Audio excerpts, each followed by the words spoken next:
All right, back in town from spring break. We lost a lot of time on the build, but we're gonna make it up. Real fast, wanted to let you know that Precision Turbo finally came through on their word, and they sent a new compressor housing for the swap out. So they told me that imperfections in the compressor housing are not typical, and they would not cause a problem with the function of the turbo. I believe that for the most part, but I want it to be right. So when you look at this, you can see, and that's some major pitting, and brand new supposed unit, and it's kind of pitted out.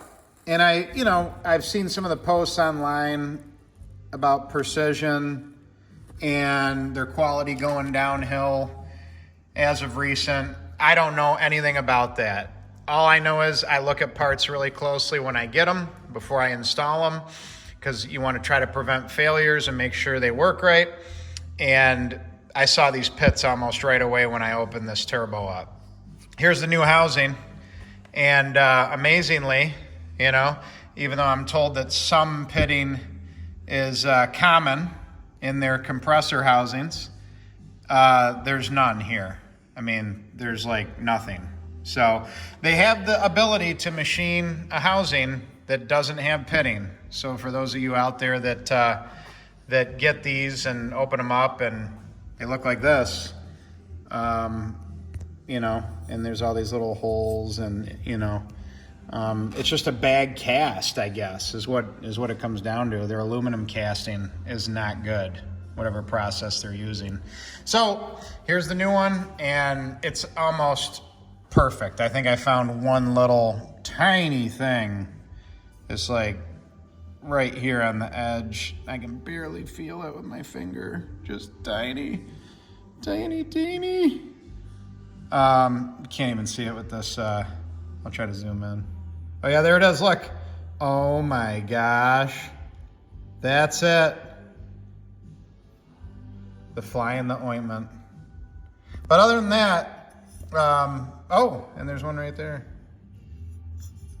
Tiny little guy. Oh look, my rip on my hand. That's even worse than that hole. So this new housing, much better. I'm happy with it. We're gonna roll.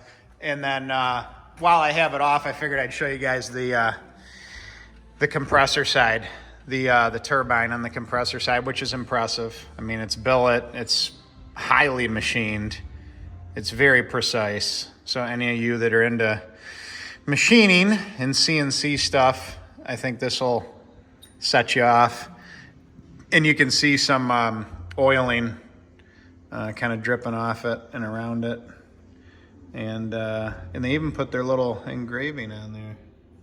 Wow. Okay. Well, worth the price of admission. So there you go. We're gonna slap this back on.